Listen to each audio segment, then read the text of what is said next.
Hi guys, welcome back to my channel Dimple vlogs. ఈరోజు vlog వచ్చేసి నేను అసలు ఈ ఛానల్లో వచ్చేసి ఓన్లీ డ్రెస్సెస్ వీడియోస్ పెడుతున్నాను కదండి.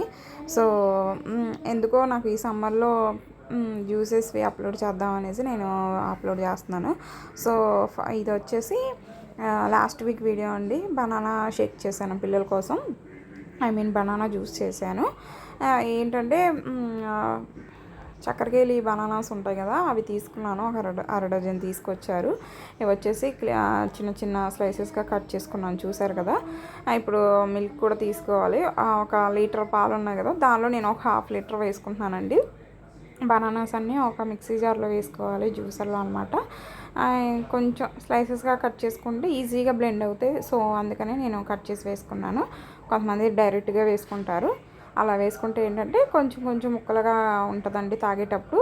నాకు అంతగా నచ్చదు. సో నేను ఇలాగే స్లైసెస్గా వేసుకుంటాను. అలాగే ఒక ½ లీటర్ పాలు కూడా యాడ్ చేశాను. నేను తక్కువైంది అనేసి కొంచెం మళ్ళీ యాడ్ చేశాను అనమాట. ఎగ్జాక్ట్గా నేను ½ లీటర్ యాడ్ చేశానండి.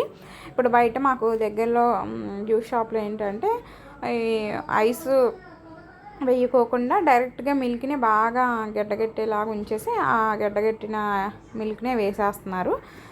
అలా కూడా ట్రై చేయొచ్చు. నేనైతే ఇంకా నార్మల్గా మిల్కే యాడ్ చేశాను. అలాగే షుగర్ ఒక 3-4 స్పూన్స్ యాడ్ చేసుకున్నాను.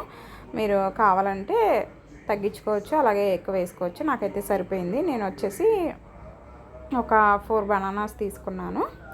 చూసారు కదా. ఇవంతా మిక్సీ జార్లో వేసుకొని ఇప్పుడు మిక్సీ పట్టేసుకోవాలి. చాలా మెత్తగా బ్లెండ్ అయిద్దండి. నాకైతే బనానా జ్యూస్ అంటే చాలా ఇష్టం. మీలో ఎంతమందికి ఇష్టం కామెంట్ సెక్షన్లో చెప్పండి. వీడియో చూస్తున్నారు కానీ లైక్ చేయట్లేదు. అలాగే కొత్తగా చూసానండి, ప్లీజ్ సబ్స్క్రైబ్ చేసుకోండి.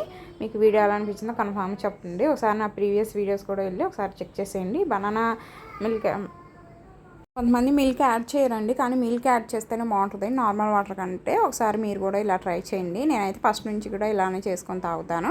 ఒక 2 అవర్స్ అలా ఫ్రీజర్లో పెట్టేశానండి. ఆఫ్టర్నూన్ మా పెద్దోడు స్కూల్ నుంచి వచ్చాక ఇంకా ఆఫ్టర్నూన్ లంచ్ అయ్యాక ఇలా గ్లాసెస్లో పోసి ఇచ్చాను. దీనిలో కొంచెం బూస్ట్ పైన ఇలా వేసేసి ఇవ్వండి, టేస్ట్ ఇంకా చాలా బాగుంటుంది. కావాలంటే మీరు డ్రై ఫ్రూట్స్ కూడా యాడ్ చేయొచ్చు. నేనైతే వేయలేదు. వీడియో నచ్చితే మాత్రం డెఫినెట్గా లైక్ ఇవ్వండి. అలాగే కామెంట్ సెక్షన్లో మీ ఒపీనియన్ ఎలా చెప్పండి. కొత్తగా చూసారంటే ప్లీజ్ సబ్స్క్రైబ్ చేసుకొని సపోర్ట్ చేయండి. మా పిల్లలకైతే బాగా నచ్చింది, నాకు కూడా బాగా నచ్చింది. వీడియో నచ్చితే లైక్ చేయండి, షేర్ చేయండి, సబ్స్క్రైబ్ చేసుకోండి. Thank you for watching. Bye bye.